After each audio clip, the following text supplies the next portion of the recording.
ano po terrorist talaga yan. Hindi talaga lawful yan. Noon pa man, wala lang pumapatol sa kanya dahil presidente pa siya noon. Ngayon, hindi na siya presidente, he must be reminded that he should know his place in the scheme of things. Sariling desisyon ni Police Major General Nicolas Torre III ang pagsasampa ng reklamo laban kay dating Pangulong Rodrigo Duterte. Ito ay may kaugnayan sa mga biro ng former president, kaugnay sa pagpatay sa 15 senador upang makapasok ang kanyang mga senatorial candidates. Ayon kay Major General Torre, wala din umano itong basbas o utos mula kay PNP Chief Police General Romel Francisco Marbil at maging ng palasyo. I do believe that So ito po yung bibigyan natin ng reaksyon ngayon mga pre, kasi may mga DDS dyan, mga tatanga-tanga, sinasabi nila na hindi, utos yan ng Malacanang, utos yan ng Pangulo, utos ni Maribel, ganon. Ayan, kinaklaro po yan ni Sir Nicolas Torre na siya lang yung may, siya yung may talagang ipinupush niya. Diba? Walang nag-utos, kundi siya lang. Sabi nga niya, pwede rin magreklamo itong mga senador. Diba? Kaso sa mga senador, wala naman pong nagreklamo eh. Diba, tahimik po sila. So, wala. No? Hindi. Nawala na ako ng paghanga dito sa mga senador na to na tahimik doon sa banta ni Digong. Napapatayin sila at papasabugan. Kahit joke lang yon, papayag ba kayo na mga kagalang-galang na senador na parang ginagawa kayong kengkoy dyan sa Senado? Payag ba kayo? Or yung mga kayo, diba? Okay lang ba sa inyo yon? Siyempre, hindi maganda. Para kayong hindi lang parang binastos talaga kayo, diba? Oo, lalo na to si, Cheese, walang aksyon. Ay, nako, Cheese Escudero, matulog ka na lang. Alam mo bagay sa'yo, Cheese, matulog ka na lang. Tulog ka, whole day. Yun ang bagay sa'yo. Diba? Kasi hindi ka naman gumagalaw eh. Anyway, ito po yung bibigyan natin ng reaction ngayon. Itong, banat or yung banat ni Nicolas Torre dito kay Digong, no? Yung mga lumalabas sa kanyang bunganga na talaga namang nakakatuwa. Bakit? Hindi po pagmumura yung lumalabas sa kanyang bunganga, kundi gusto niyang ilaban, no? Yung mga senador na talagang pinagbantaan. Akalain mo, senador pinagbantaan si Sir Nicolas Torre yung gumalaw. Siyempre, may initiative yung tao. Diba? Pero yung mga senador na yan, kumusta? Tanong ko lang naman. So, bago po tayo magtuloy-tuloy sa ating reaction ngayon, meron po tayong Facebook page dito, Ballpoint Man 2.0. And syempre mga pre, meron din po tayong TikTok. Ballpoint Man 2.0. At meron din tayong Facebook page na Team Birador. So hindi pa po nakasubscribe sa ating YouTube channel, mag-subscribe ka na. Share this video, mag-like, and ring the notification bell para naman po updated po kayo lahat, no? Updated po kayo sa mga uploads po natin. Okay. So ito na nga mga pre, at wag na natin patagalin pa, no? At bigyan na po natin ito ng reaksyon. Ako din, napakarami, no? Napakahaba rin yung speech, no? Pero yung portion lang talaga na unlawful utterances, ang gusto kong emphasize doon. Yung kanyang, in general naman, inciting sedition na sinasabi niya eh. Nasa napakaraming pinagsasabi niya ron. So inisa-isa ko yun sa complaint. Pero ang gusto kong diinan doon, yung unlawful utterances talaga, yung puro na lang patay-patay. Natapos na 6 years niya eh. Wala namang nangyari eh. Magulo pa nga eh. Tama, may punto. Puro ka patay-patay. Nangako ka 3 to 6 months. And then may mga patay-patay. Magpasa hanggang ngayon, may patay-patay na solusyonan ba yung droga? Sa panahon ni Digong. Wala. Tama. Si Sir Nicolas Torre, magpasa hanggang ngayon, meron pa rin. Diba? Bakit meron? Uy, isipin na lang po natin na tropa ni Digong yung mga chikwa na yan. Alangan namang Amerikano yung nagpapasok ng illegal dito. Hindi, karamihan mga chikwa na mga tropa ni Digong. Diba? Ay, yayabangan nyo kami yung katapangan nyo na puro lang mura, puro patay-patay. Ikaw, tatanungin kita, nagawa mo na ba? Wala ka pa nga sigurong, hindi mo pa nga siguro nagawa eh. Syempre matapang kasi nag-uutos lang. Di naman siya yung gagawa. Diba? Kasi ganang kongreso, hindi nga ma-justify. Puro denial ang kanilang ginagawa. To the extent na ang mga taong nagtrabaho at sumunod sa kanila, ay naiipit ngayon. Diba? So ano po utterances talaga yan? Hindi talaga lawful yan. Noon pa man, wala lang pumapatol sa kanya dahil presidente pa siya noon. Ngayon, hindi na siya presidente. He must be reminded that he should know his place in the scheme of things. Hindi ka na presidente ngayon, Digong. Kaya, tingnan mo yung lugar mo. Lumugar ka. 'Di ba? Hindi mo na hawak yung bansa ngayon. Hindi mo na kontrolado. Ang alas na lang ni Digong ngayon yung pananakot. 'Di ba? Pananakot. Pero pag nasana yung tao, unti-unti na namang nasasana yung tao. Pag nasana yung tao, wala na ang Digong.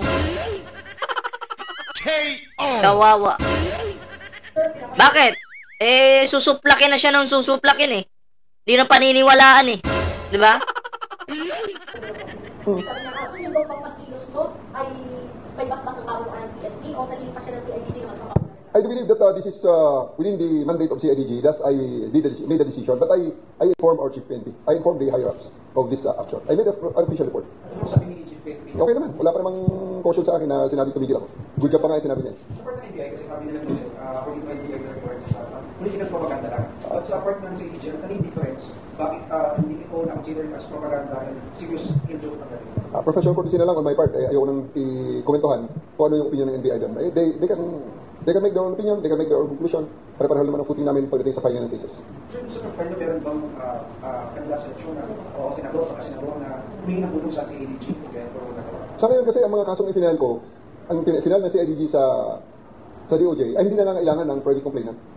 Ay alam naman natin lahat at nakikita natin sa social media kung ano ang kanyang ginawa. I-evaluate namin, yun ang ipinail namin sa CIDG. Maganda kung ganun. Yes. Sabi nga ni Sir Nicolas Torre, anyone can file eh. So, ibig sabihin, pati ako pwede.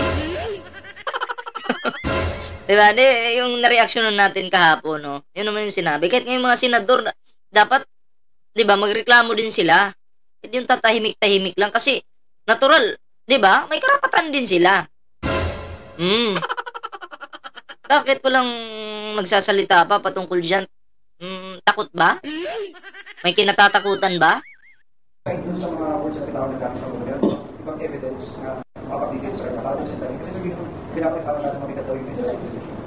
Napakarami kasi na kanyang mga sinabi, napakarami rin ng mga enumerations ko doon sa complaint na ginawa ko. So, I'll just leave it up to the prosecutors to evaluate kung alin ang kanilang elevate sa husgado for trial at alin ang kanilang i-dismiss kung meron man silang i-dismiss. Sir, matapos kung magsampa ng matama yung sa Ateran meron bang senador doon sa 15 na nag-reach out sa CIDG? Wala naman. At hindi naman namin in-expect dahil hindi naman sila kailangan nun para mabida pang kaso.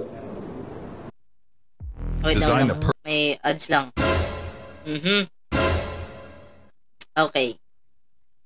Pero kung gusto nila mag-file on their own on the effect of that joke sa kanila, they can do so and we'll welcome and we'll entertain them in the CIDG. Sir, Malacanang, wala bang ganito sa'yo after ng pagsampa ng Wala naman eh. I don't think that Malacanang should get involved in this dahil ito naman ay pure law enforcement. Okay, uulitin ko mga DDS. Sabi nyo, joke lang yan. Masyado kayong di na kayo nasanay kay Digong. Okay, joke lang yan. Payag ba kayo na mag-joke ako sa pamilya mo? Okay ba sa'yo? Wait lang ha. Yari dito sa ating... Wala kang nakarating ang ating Ingay mo, Ruben Padilla. Nang dahil sa'yo, walang narating. Ingay mo. Diba? Payag ba kayo na mag-joke ako sa pamilya nyo? Nang masama? Ha? Okay ba sa inyo na mag-joke ako? Matutuwa ba kayo? Diba? Tapos bigla akong sabihin, salita ako ng masama sa pamilya nyo mga DDS. Tapos bawiin ko, sabihin ko, joke lang yun. Okay ba? Matatanggap nyo ba? Ang police ay law enforcer. Diba? Natural, hindi. Lalo na pag sinabi kong pukpukers yung nanay mo. Ha? Tatay mo, buong pamilya mo. Matatanggap mo ba? Tapos sabihin ko, joke lang. Ay, joke lang yun. Siyempre, magagalit ka. Sorry. Naghanap nga ako ng DDS eh. Na magsasabing, joke lang yan ni Digong. O tatawagan ko sa Facebook. Wala pang nag-comment eh. Wala pa eh. Pero pag may nag-comment, tatawagan ko. Oo. Lalandiin ko yung, lalandiin ko yung sinilang anak. Sabihin ko, dito ka na. Ipasok kita kay Dada. Kasi alam mo naman si Dada, bugaw yan eh. Doon ka kay Dada para hanapan ka ng maraming lalaki. Mga negro yung aano sa anak mo, okay ba sa'yo? Tapos pag sinabi, uy, ballpoint man, bakit ka ganyan sa ano? Ay, hindi, joke lang po yun. Hindi po totoo yun. Ikaw naman, hindi ka na nasanay kay ballpoint man. Nagjo-joke lang naman si ballpoint man. Ganun lang kasimple. So may nakikita tayong violation of law. Ang tamang proseso is kung yan ay flagrante delicto, hulihin, inquest. Pero kung yan naman ay katatapos na at hindi naman siya nahuli in the act, kundi sa aftermath na, edi i-file ang kaso. Hindi yan gaya dati na pag may nakitang wrongdoing, padadalhan ng riding in tandem at i-attribute na sa nag-aaway ng mga sindikato. Hindi tayo ganun. Tapos na tayo doon. Sir, walang communication sa mga kanil Wala naman. I don't think, wala nga. Hindi namin kailangan ng Senado, hindi namin kailangan ng Malacanang dito para ma-file ang kaso ito. Pero ano po yung pag-ipag-usap mo kay Chief PNP bago kayo nag-file ng kaso? I informed the chief that I'll be filing the cases. And he said, go ahead, do your job. Trabaho ko to eh. I'll be remiss kung hindi ako mag-file ng kaso at ibang tao mag-file. Trabaho, ito ni Sir Nicolas Torre. Walang pwedeng kumontra. Diba? Nagtatrabaho yung tao ng maayos. Huwag niyong sasabihin, bida-bida yung tao. O kung sa tingin niyo bida-bida yung tao, di mainggit kayo. Kung sabihin niyo yung pamumuliti ka ito, unang-una, hindi naman tumatakbo si Sir Nicolas Torre. Sabihin yung namumuliti ka, sabihin niyo, hindi, nasa side kasi yan ni PBBM eh. So, okay lang ba pala na isang katulad ni, na masipag, katulad ni Sir Nicolas Torre na masipag, ang gagawin niya pag may mga ganong joke, na may pagbabanta sa buhay, mananahimik na lang kahit eleksyon. Halimbawa, isang kandidato, sasabihin ko, babangbangin kita ha, babangbangin kita. Sinabihan ko yung isang kandidato, kayong lahat, babangbangin ko kayo yung grupo nyo. Example lang yun ha. Tapos, syempre, election, hindi gagalaw yung, yung PNP. Kasi, baka sabihin, namumuliti ka eh. Hayaan na lang yung joke ni Ballpoint Man, na masamang joke. Okay lang, ganon. Loko-loko din itong mga DDS na to eh. Trabaho ng tao yan eh. Buti pa nga yan, may initiative kumpara dyan sa iba. File ng kaso dito. Nakakahiya naman sa PNP yun pag inunahan tayo ng ibang tao na mag-file. Tama. Kitang-kita naman na violation ng isang tamo? taong palaging may nakatutok na camera. Ano yung mga instances na magkakapalit yung mga naiintindihan doon sa mga pinasasabi? What are the examples? Nakita naman natin the immediate aftermath di ba? Sino ang mga nasalang ng mga tao dyan sa Quadcom? Di ba? Nakita natin. May mga moves pa nga na protektahan si Grijaldo. Di ba? May mga moves ang PNPA na sabi kailangan we stand close together and let us protect Grijaldo because he is a beleaguered Lacan. So, being a Lacan myself, being a PNPA myself, hinali ko ang question. Teka muna sa dali lamang. Bakit kailangan i-justify ni Grijaldo ang kanyang mga ginawa kung may ginawa man siya? Bakit kailangan depensahan ng mga Lacans ang kanilang mga ginawa nung time ni Duterte? Bakit, and most importantly rito, bakit kailangan i-justify na tama ang mga ginawa ng mga pulis, ng mga Lacan nung time ni Duterte? Bakit kailangan namin i-justify yun? Di ba may pangako siya? Anong pangako niya? Sagot niya lahat. Di ba? Ano yun? Joke ulit. Joke ulit. Di ba may sinabi ko siya, pwede kang mag-rape? Sagot ko yan. Ako yung magpapakulong ng sarili ko. O joke ulit yun. It's time already that we help. Alam nyo, yung tao na panay joke, seryoso yung usapan tapos biglang mag-joke. Okay lang kung grupo-grupo kayo eh, pero kasi usaping pambansa ito eh. Tapos bigla kang mag-joke. Ibig sabihin lang po niya, hindi na normal yung takbo ng isip niyan. Punong-puno na yan ng marijuana yung utak niyan. Diba? Punong-puno na ng utot ng demonyo yung utak niyan. Kasi bigla pang mag-joke eh. Punong-puno na ng pulburon. Yung pulburon umakyat na sa utak. Ikaw ba ngayon, nasa katungkulan ka, or pagpalagay nating kilala kang tao, nakilala ka dahil sa panggagamit mo sa patay, okay? And then, naging presidente ka. Dahil nga ginamit mo yung patay na Marcos Sr. 'Di ba? Tapos sa pagbaba mo bilang pangulo, bilang isang pangulo, pagbaba mo, magjo-joke ka. 'Di ba? So tama ba 'yan sa isang katulad ni Digong na puro na lang joke? Hindi po, may something. 'Di ba? Kasi hindi siya lang po yung nakagawa niyan eh. Sa dinami-dami ng pangulo na naging pangulo ng Pilipinas, siya lang po yung nakagawa niya na puro joke yung ginagawa. 'Di ba? So ibig sabihin may something sa utak niya. Oh. Siguro malay natin may nakakain ng pulburon. Ganun. Masarap pa naman yung pulburon, yung tigli 5 piso. Ay, ang sarap niyan, grabe. Oh. Malay mo na sobrang ka sa kakapulburon mo. Kasi nga minsan may nakita akong video, sinasaway na siya nung babae. Tulog ka na. Oh, pinapanood niya yung sarili niya eh. Madaling araw ka na naman matutulog. Bakit palaging gising? Bakit palaging dilat paggabi? Tapos ang tulog madaling araw na. 'Di ba? Bakit hindi inaantok? Nako. Hindi kaya pulburon itong dahilan nito? Oh, tanong ko lang naman. Oh, alam ko nakita niyo yung video sa TikTok ano. Nakita niyo? Nakita ko rin 'yon. Oh, tuloy natin. We hold these people accountable. We hold this person accountable sa kung anong kanya sinasabi. Kasi policy yun eh.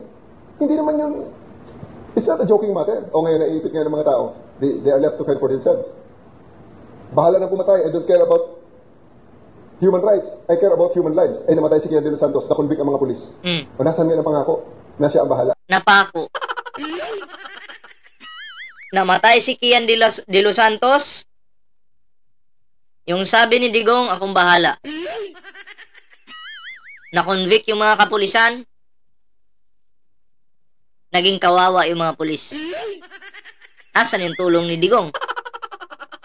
Tinulungan ba? Wala. Pinabayaan. Diba? Asan? Puro kasi pangako eh. Diba? Hindi nyo alam, mga kapulisan ha. Yung mga kapulisan dyan na sumusunod sa utos ni Digong noon, hindi nyo alam, ginagamit lang kayo. Oo, masarap yung ganung galawan kasi maraming reward. Pero pag nasabit kayo, naipit kayo, kayo din yung kawawa. 'Di ba? Oh. Kung tingnan mo, ang daming kapulisan na na-convict. Hindi man lang tinulungan ni Digong. 'Di ba? Yung iba nagtatago po yung iba. Kaya marami pong kapulisan na galit kay Digong. Dahil pabaya yung Digong na to eh. Tama-tama, may San Mig sa ref. Magiinom ako mamaya. Itong ads na to, panggulo din eh. Bis di ako magiinom eh. So ito na naman ngayon. Pasabugin natin ng Senado. Patayin natin ang isang senador. Paano pa may gumawa niyan? Siya ulit bahala. Pag may gumawa niyan, kahit hindi si Digong yung gumawa, siya pa rin yung madidiin. Diba? Kasi, syempre, may pagbabanta eh. Sa kanya mismo nang galing eh.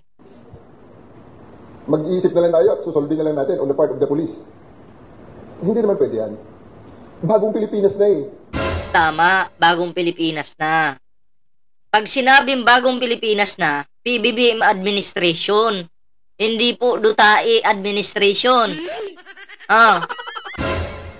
Sumunod tayo sa batas dahil bagong Pilipinas na. Kung noon tinolerate yung mga ganyang mga shortcut, sa ngayon hindi uubra yan sa ating presidente. Tama. Okay? The people have spoken. Kita-kita naman ang boto na tinanggap ng presidente natin on that kind of platform. So ibig sabihin, tanggap ng Pilipino na yan yung direksyon. So ngayon, ibabalik niya ang gusto niyang direksyon ulit sa kanyang sistemang nag-fail na nga, kitang-kita sa kanyang 6 years. Sir, sinasabi ko, yung sinabi niya, kasi kung natin sa Senado, patayin natin ang naging mas Senado, yun yung nanghihikayat siya, no? Possible na gawin ng mga sumusuporta sa kanya. Ito ha, napakarami na sinabi niyang ganyan nung time na siya ang presidente. Tama? Oh, pinatawag sa Quadcom, tinanong siya, may sinabi ka nga ba? May inamin ba siya? Di ba? Sa dami sa 6 na taon na puro ganun ang kanyang rhetorics. Saka isang beses na pumunta siya sa Quadcom, tinanong siya direkta, oh, may sinabi ka ba? May utos ba?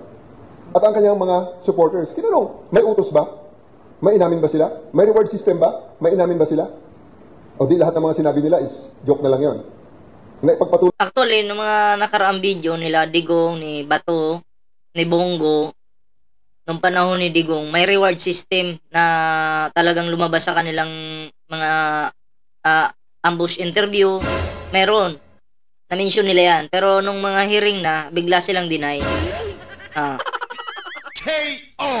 Tuloy nila dito sa bagong Pilipinas. Eh dapat dalhin natin sila sa korte pag ganyan. Let us make them accountable. Let us make them answerable. Ganito rin sabi mo kanina, parang ang dating is yung mga promises na sa mga police, nasagutin yung mga kaso nila, baka sila. Hindi kasunod. So, pero hindi nyo lang yung mga pulis na nakudbik sa kay Kian de los Santos. Ayun, tanongin nyo. Di ba? O tanongin nyo rin sa mga nakondemn ng mga pulis. Na mga pulis ngayon hindi na tumatanggap na sweldo. Dahil nasuspindi, no work, no pay. O tanongin nyo kung nasunod ang pangako na siya ang bahala sa lahat. Sir, just according to them, pero ikaw, sir, do you have the same view as them? Okay. Kaya kawawa po yung mga kapulisan na nagamit na lang ni Digong. Alam nyo, yung mga pulis na yon, may pinapakaing pamilya yon, may mga pinapaaral. 'Di ba? Araw-araw may gastusin. Pero dahil nakinig sila sa demonyo, naging demonyo din sila. Di nasira yung buhay nila. Pangarap na sira. 'Di ba? Damay-damay po yan yung mga pulis na pumatay. Yung mga nakikinig kay Digong at yung mga pinatay, lahat po sira yung buhay niyan. Ang panalo po dyan si Digong. Kasi siya yung nag-utos Digong, Bato, Bongo, sila. Pero dapat talagang managutong mga to. Para naman kahit papaano, magkaroon ng hustisya yung mga namatayan. Diba? Kaya nga pinapakita ko sa inyo Kaya nga sinasabi ko sa inyo, kaya dinadala ko kayo sa tamang direksyon Doon kayo sa first person magtanong kung nasunod o hindi ang kanyang mga pangako. So, yun yung video, no? At least nabigyan natin ng reaksyon itong interview or interview kay Sir Nicolas Torre. May mga katanungan, nasagot naman. And then, good luck, Digong. Sinasabi naman ng iba, ang tagal daw ng proseso. Well, kaka-file pa lang po kasi, hindi naman agad-agad pag final ngayon, kulong agad, no? So, magkakaroon pa yan ng hearing, no? And then, hindi po ibig sabihin na pag final ngayon, bukas kulong na. Okay? Magantay po tayo at suportahan natin yung ginagawa ni Sir Nicolas Torre. Wag po tayong magrereklamo, nagsampa na nga ng kaso tapos sasabihin pa natin, ang tagal naman, ganito, ganyan. 'Di ba? Wag naman pong ganun. Nag-e-effort yung tao. Suportahan na lang po natin. Kasi nag-e-effort Hindi joke yung ginagawa niya. Trabaho yan. 'Di ba? Hindi po sa lahat ng bagay nakukuha sa pabilisan, pero mas maganda kung magkakaroon po tayo ng pagtutulungan. Wala man tayong sa kanila, financial na maitulong or di kaya connection na maitutulong sa kanila, importante na lang yung ating suporta. 'Di ba? Kasi yun yung isa sa nagpapalakas ng kanilang loob na salamat sa inyo ha. Sige, gagalingan ko sa trabaho kasi nandiyan pala kayo sumusuporta. Wag po na reklamo. Kung maganda naman po yung ginagawa nila. Yun lang po yung masasabi ko. So yan, bago po tayo magtapos, meron po tayong Facebook page po dito, Ballpoint Man 2.0. And syempre may TikTok din po tayo, Ballpoint Man 2.0.